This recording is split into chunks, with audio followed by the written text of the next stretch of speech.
Hi, I'm going to try to walk through a very brief demo utilizing version control functionality from within SharePoint. I'm going to start out in the SharePoint environment itself, and I need to come in initially as an administrator. So I'm going to come over to the Library Tools Library tab, and I'm going to go to Library Settings. This is something that needs to be set up the first time. Don't need to be doing this after you get the process started, but the administrator initially will need to turn on versioning settings. Here there's a couple options that you will need to follow. Content approval, if you want to set up an approval process, meaning a new document arrives in draft state, we'll go through a pending approval process. And then when the document is ready for publication, you will move it to approved status. I'm going to go ahead and turn that on. I'm going to create both major and minor versions just so that you can see that functionality. It will certainly be recommended that you declare the number of versions that you're going to keep just for SharePoint maintenance so that you don't have 5,000 versions of the same document out there. Other than that, I'm going to declare item security. Can anyone see these items? Only users that have the permission to edit the items, or only users who can approve items? For the purpose of this demo, I'm just going to make that as anyone who can read the items. And finally, the last thing I want to do is require that this does have a checkout. So I'll go ahead and say OK on that. You'll notice that you can also set this up to receive incoming emails.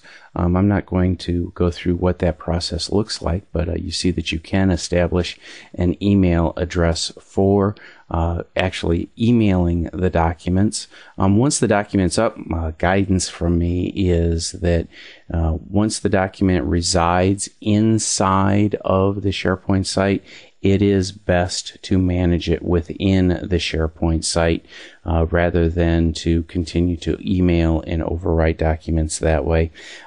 You'll run into some collision problems. So step number one is to get the versioning set up. We've got that done. Let's go back to the Shared Documents library. The next thing the administrator needs to do is set up an initial alert. So you'll go to the Documents tab under Library Tools and click on Alert Me, and we're going to manage alerts. And I'm going to create a new alert here, and it's going to be in the document library that we have that we're working within. And we're going to call this New Items Loaded. And we'll declare here who is going to receive this notification. So as the administrator, you could go in and set this up for numerous people. Just be aware that if you declare this, all of those people will receive notifications, and you'll see one of those here in just a second. You'll send the notification by email. HP does not have text messaging turned on, although the functionality is available via SharePoint. What do we want to get notified on? Right now, for this aspect of the demo, I'm only going to declare when new items are added. I'll talk about changed documents here in just a few minutes. I'm going to ask that it sends me the alerts when anything changes and send that to me immediately. I'll say OK. And in just a second, I will receive an email stating that I've set up that alert. Let's go take a look at my inbox, and sure enough, here is that alert that has been set up. It says, new items loaded has been successfully added to my sandbox. All right, so the next step is I'm going to come in as a user. Let me go back to the document library itself. All right, and what I want to do is I want to add an initial document. As I said, I could email it, but for the sake of simplicity in this demo, I'm going to go and just grab a sample Word document and say OK, and I will add it to the library. This is a brand new version, so it's going to be calling out some specific elements of this, and I'm just going to declare this to be called Sample as the title, and I'll say OK. Okay, and here is our sample document. If you remember, when we originally set up the this document library for this process, we set an initial alert at the library level. This time we're going to come in and we're just going to set up an alert specifically for this document. So I'll check that specific document, hit the Alert Me button, and set alert on this document. And so now we'll come in this time we will say document updated, and again we'll declare who will receive these notifications, and we'll say who or what type of notification. And for the sake of this demo, I'm again going to say anything that changes, but we can add something in here for if someone else changes the document, or if someone changes a document that was originally created by me or was last modified by me. But for this case, we're going to set it up for any changes as an administrator. As I said initially, the administrator can come in and set up multiple people to be notified. So this can be done once by one person. And again, we'll set up the notifications to go out immediately. We'll say OK. And now we've got that set up. The next step in this process is to go through and update the document. So what we will do is come in and edit the document, and you'll notice as soon as I click edit the document, as we had declared in the document library, we're requiring this document to be checked out. So I will say OK, and this will open up Word. And here it is. You'll see it's a very simplistic document. Forgive me for my lack of creativity, but for this demo purposes, this serves our purpose well. I just called it, this is a sample document. All I'm going to do is add in here that this is a new version, version 2. I will save it, and I will close it. SharePoint will now ask me if I want to check in the document, and I will say yes. I'll then have the opportunity to declare if this is a draft, if I would like to publish a major version, or overwrite the current minor version. I'm going to go ahead and declare it to be a draft and say OK.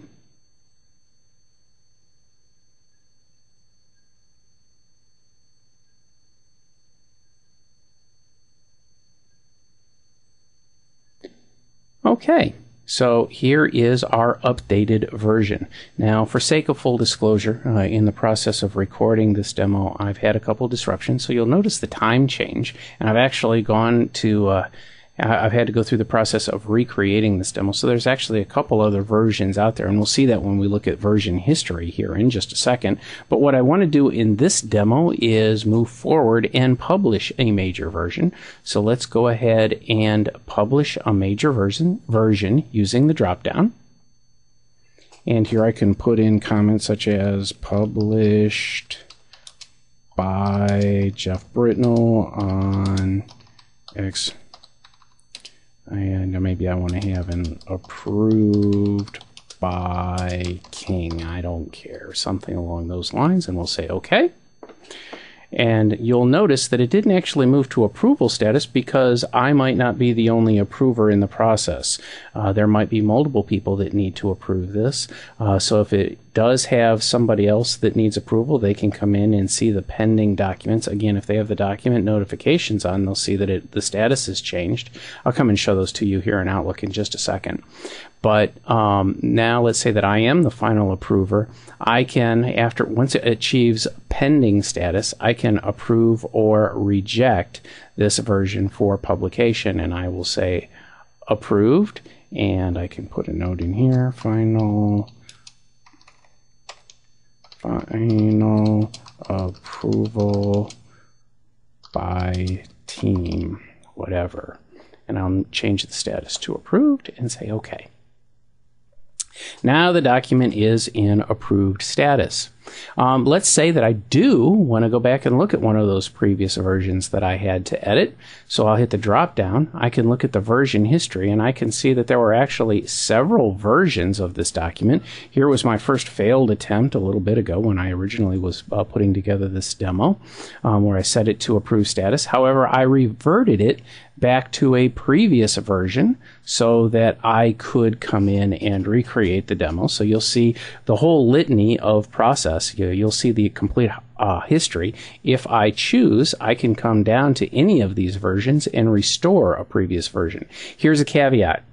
If you're using the checkout functionality in order to restore a previous document, you will need to first go out to the screen or out to the main document library, check out the document, then go into version history to restore a previous version. This is actually a pretty good procedure in case somebody's in actually editing the document or you don't inadvertently restore something by accident. It's almost a checks and balances. But this is the most current version that's out there. You can see the information that was out on publishing comments, etc., with the status of the document. And so that is the core process. I'm going to go ahead and leave that as is. And that concludes the SharePoint side of the demo. Now let's jump over and take a look at what's going on over in Outlook, where I probably have about 50,000 notifications because I've edited this document several times. I apologize for the hiccup on my end. But you'll notice that here we do have all of these that say that the document has been updated. Those are changes to the specific document. And let's go ahead and open up one of those emails.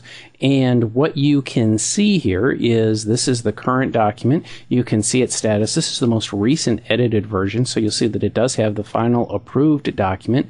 And you can see its status is approved. If I would like, I can actually click on this to view the document itself. Or I can go and look at it in the document folder by simply clicking on this, which opens up the SharePoint site. You'll notice it's the same as one of the tabs above.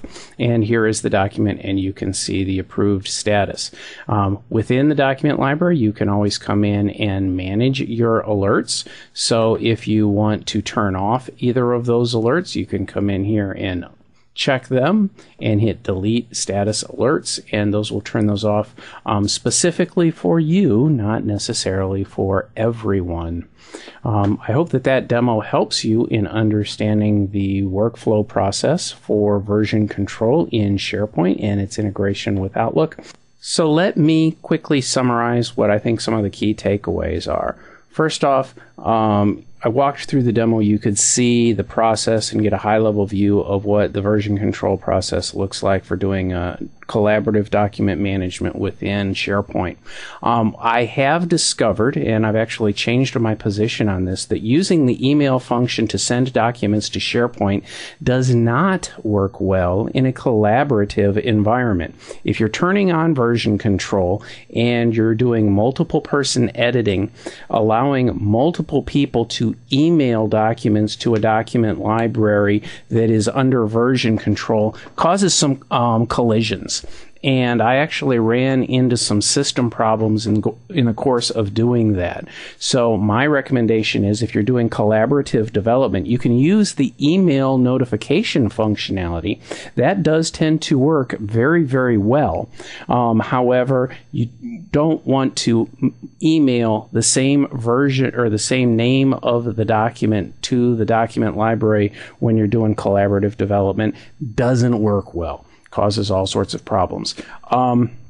The notifications do work very, very well. I use them quite frequently. The biggest advantage is when you set up the notification on the individual document itself, as opposed to the entire library. That will keep you from getting an exorbitantly large number of notifications. I got a large number of notifications because I got in and touched the document numerous times in this demo. However, if you're just working on one specific document, you won't get that many notifications.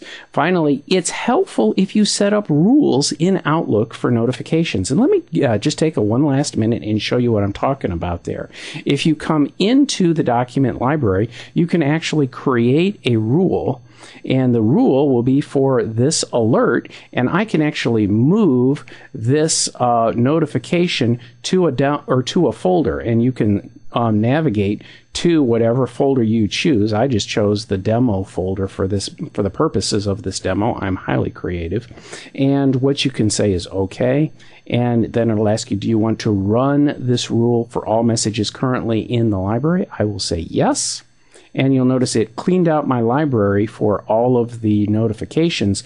But better still, I have one location now where I can come in and look at all of the document notifications, and I can actually easily navigate and understand what the process was, who documented it, or excuse me, who actually went in and made the changes to the document, and be able to go in and view them. And as I said, you can go in and look at the version history to retrieve previous versions of the documents. I hope that was helpful. I hope that that covered the core information that you are after. If you have any additional questions, you certainly can contact me. My name, let me add it here at the very bottom of this document so you can see it very easily, Jeffrey.Britnell.